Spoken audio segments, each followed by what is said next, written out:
Hi, I'm Eric Dewey. I'm a business development trainer and coach, and I work with lawyers to help them build their practice area, become more profitable, and retain clients. When I start working with an attorney, one of the first things that I do is a practice assessment. Attorneys often seek business development coaching because they're frustrated that they're not getting the right kinds of leads, or not bringing in enough clients, or not getting the kind of work that they want to do. And it's not always just what the attorney is or is not doing in terms of their business development activity. There's also oftentimes structural challenges or obstacles that are in the attorney's practice. And so before getting into the actual business development coaching, it's important to really understand where the practice is in terms of how clients view the practice, and then whether there are any structural or issues or gaps where they can improve their position in the marketplace. So this process is a two-step process. And the first is a thorough practice assessment, where I look at the financial and billing information, I look at their clients, the client mix, the industry mix, I look at what their business development activities have been, I look at the specialty knowledge that they have, kind of taking an overall view of the practice, as well as a dialed in, very granularized view of their practice in each element of it. Attorneys are successful based on who they know, what they know, and how they are. And so this assessment enables us to look pretty closely at what they know and who they know and how they're performing their business development activities. Once that assessment is done, I'll do a recommendation, a strategy recommendation, but then we also want the attorney to have some tools that'll help them adjust down the road, adjust their market position down the road.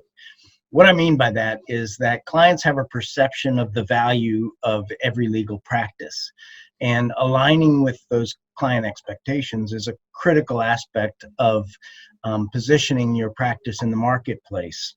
And so what I want to go through today with you is a short exercise that I do with my coaching clients, and you can use this exercise in your own practice, or if you're a practice group leader, you can do it for your practice group.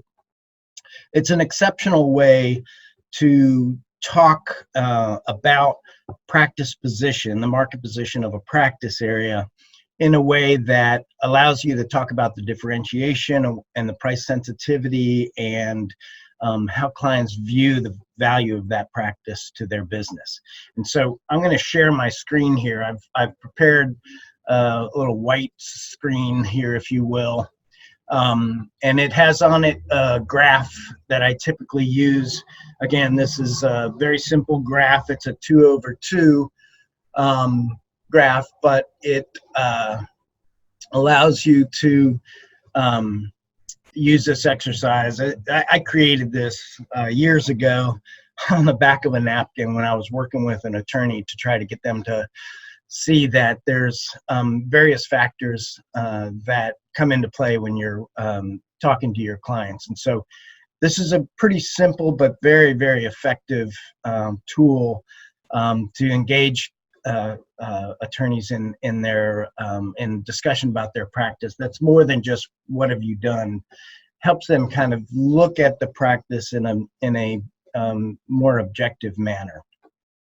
So the first question is, on a scale of 1 to 10, what is the strategic importance of the work that you do for your clients? And again, you can do this a number of different ways. You can do this as just you with one client, as the attorney with one client, with a group of clients, or as a practice group in the marketplace. For now, let's just talk about a single client and understanding your market position for that client. So let's say that the strategic importance of the work is a 6, and the ease of substitution is the second factor. So what we mean by ease of substitution is, how easy would it be for the client to substitute the work that you do with another attorney? What are the barriers to entry for that other competitive firm? We're looking for attorneys that are similarly experienced, similar expertise, similar pricing. So attorneys that fall into roughly the same category of quality, if you will, of legal expertise.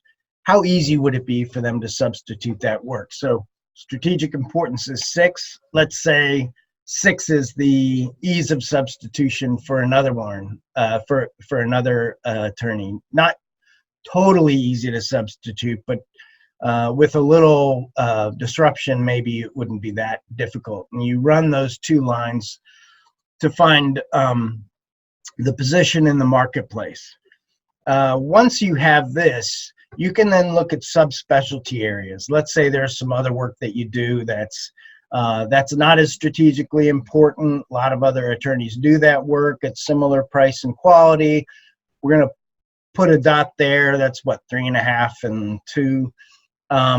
Maybe there's some very, very specialized work that not many other attorneys do, and that's relatively important or strategically important to the client. We'll put that there. So then this is the price sensitivity curve. That is, in this curve, you have work that is more commoditized. That is, there's a high price sensitivity in this lower left-hand quadrant. And that means that the work that you're doing in order to stand out in the marketplace has to be differentiated in some way. Conversely, work that is up here in the upper right-hand quadrant is work that is much harder to substitute another attorney for, and that is, is strategically important to the client. So the price sensitivity here is going to be relatively low. Typically, if it's strategically important work and there aren't many others that can do that kind of work, you're already differentiated in the mind of your client, either because you know their business really well, you know the industry really well, you have long-term institutional knowledge about the business and the people in the business. So there's probably some strong differentiation if you're in this upper right-hand quadrant work. And all along this line, you can talk about the ways to differentiate the work, either by doing it more efficiently, by having expert knowledge in a specific specialty area of the law, or through client service, where you're aligning the services that you provide to those clients so that they meet the unique needs of that client. And in our coaching, we can go through all of this.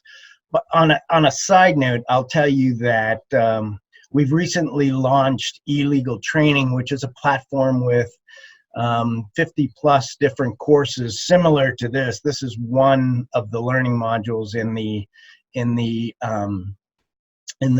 courses that are on the eLegal Training. It also can come with coaching, individual and group coaching. We have a referral networking sessions where you can meet other attorneys.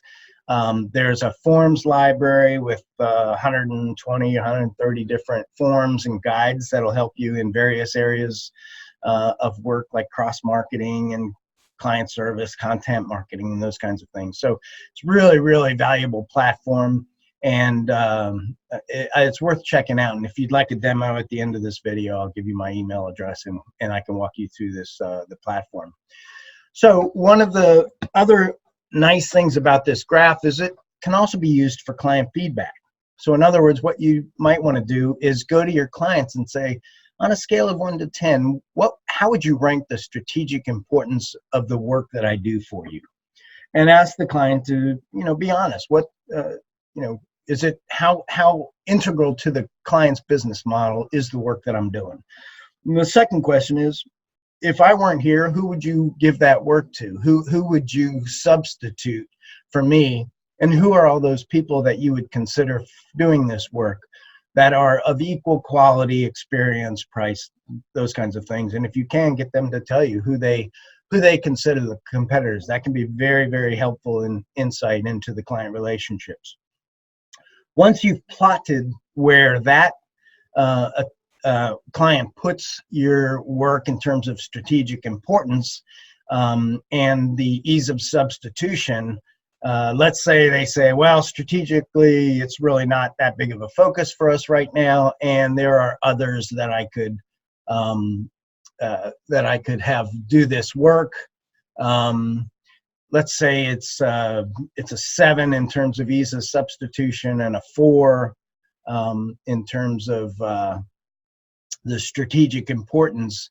This delta, that is the difference between what you perceive the work to be and what the client perceives that work to be in terms of the contribution to their business success, that is the area to work on in terms of aligning with the client. So in other words, if the client doesn't consider it strategically important, you may need to adjust your view of the work, or maybe the client doesn't understand all the value that you're bringing and you need to do a better job communicating the value.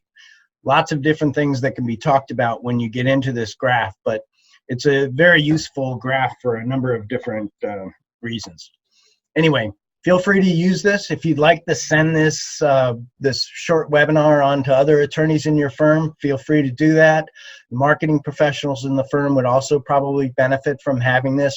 One of the nice things about this template, this 2/2 chart, what I call the practice position chart, is that it creates a language, if you will, in the firm, a common language to talk about various structural issues associated with the practice and clients. So in other words, you know, I hear people talking about, well, that's a lower left-hand quadrant work. That's not an area that we really want to focus on, or I really dominate this upper right-hand quadrant work. This is an area that we really want to focus on, and maybe our rates can even come up a bit in this area because we do recognize clients value the strategic importance of the work, and they value the fact that we're one of the few that can do it. So anyway, as you go through this exercise, shoot me some emails. I can be reached at eric@elegaltraining.com. I'd love to hear your thoughts about this model, the practice position model. If you have others that would like to use it, please feel free to circulate it among those in the firm.